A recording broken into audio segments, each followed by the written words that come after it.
Okay, all right. This is Kari's lesson. Yeah, one of the things we were doing was on Brown Eyed Girl. Oh, I know what we were going to talk about. When we go to the Brown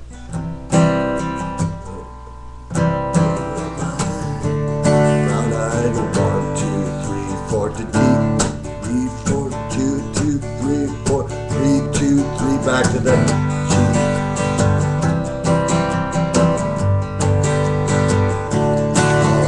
So there's three measures of that D right after the return to the G off that end of the chorus. And then we were doing our big bass licks here, and we're doing them, and we're also, at the same time we're doing these bass licks, we're learning the root position of these chords, or a couple of them anyway. And like we're starting out with the second finger, 3rd fret, 6th string on the G. And then we're going to use the index finger, 2nd fret, and it's laying right out.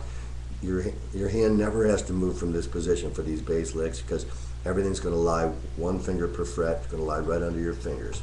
So we're going to play that note, and then we're going to go to the index finger, 2nd fret, 5th string. And then the little finger is going to be at the 5th fret, right under your finger, on the 5th string.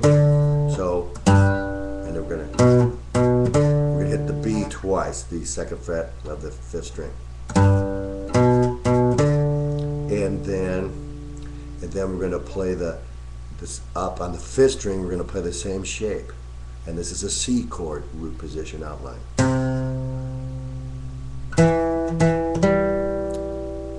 And then we're gonna go back to the G, 3rd fret, 6th string.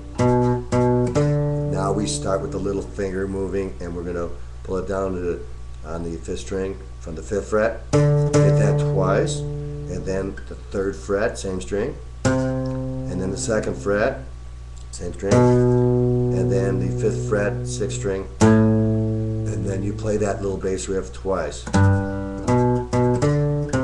And then you can change your rhythm a little bit if you want. You can go.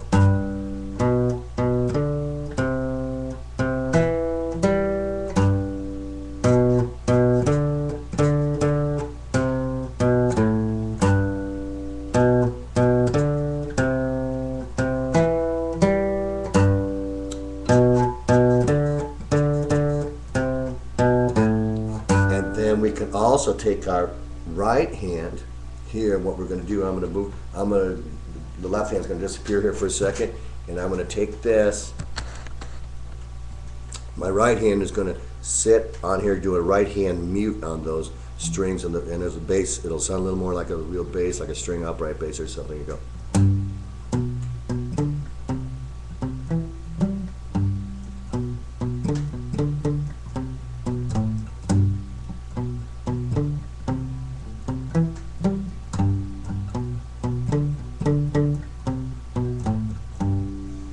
And the other thing that we were talking about, back to the neck. And then this is chord fragments. We were learning about chord fragments. This is a D chord, of course, which you're playing a bunch. But we're talking about only the top 1st, 2nd, and 3rd strings. So that's all we're going to play these, and we're going to learn the little chord fragments. This is a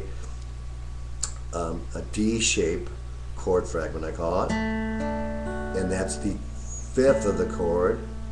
Oh, I didn't go over that on it. Did I go over that on this?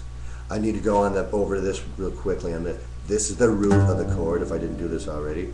That's the 3rd, and that's the 5th. It's outlining that. Bass line is outlining that. And the same with the C. There's the C. It's outlining the root, which is the C there at the 3rd fret, 5th string. And there's the 3rd of the C, which is E, and the 5th of the C, which is a G. So 1, 3, 5, and then the same shape here, still 1, 3, 5. Well, here when we go to that D, we're actually playing the 5th of the chord on these top 3 strings. We're playing the 5th of the chord on the bottom, which is the A, and we're playing the tonic is in the middle. The tonic will always be where that ring finger or 3rd finger is. So if I play this, it's a D chord. If I move it up 2 frets, it's an E chord.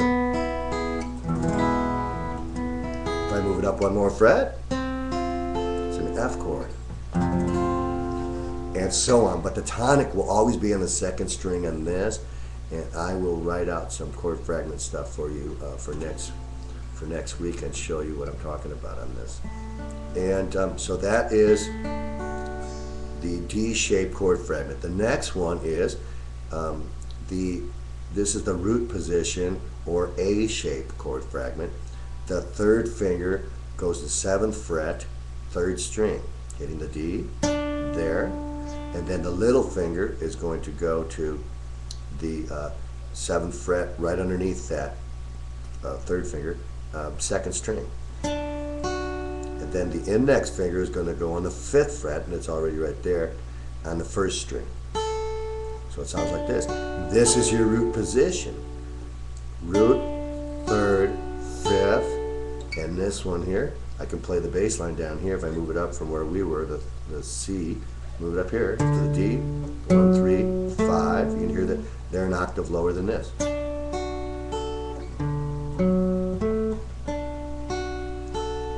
Then we're going to the F shape chord fragment. There's only 3, unless you get into like 7 chords and jazz chords. Easy for me to say. And then we're going to, this will be the, it's better to see this so you can see. This is at the 10th fret, your index finger, and when you look for that 10th fret, Kari, just look down and see the double dots. That's the 12th fret. So you'll be going 2 frets below that.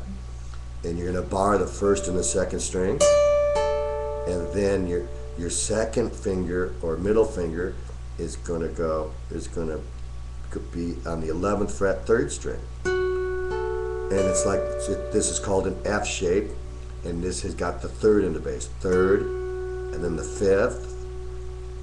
There's the F sharp, and the 5th is the A, and then the tonic is the D. Whoops, I keep in the wrong string.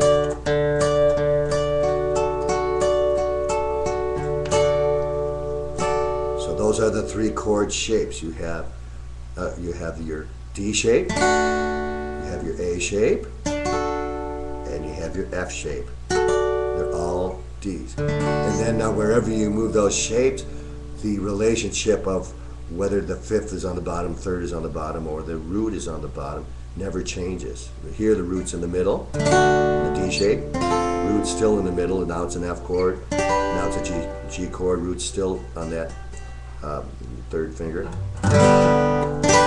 This allows you to just move up and play little licks and stuff around the playing in G. And I use this.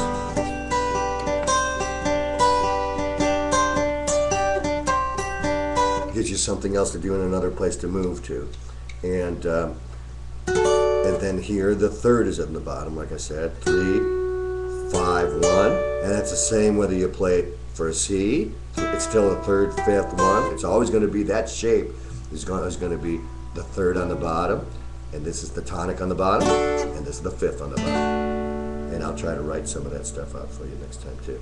And bring music paper, Scott. All right, or Kari, you can bring some too. That should be good, huh? Yep. Did it stop? Did it stop?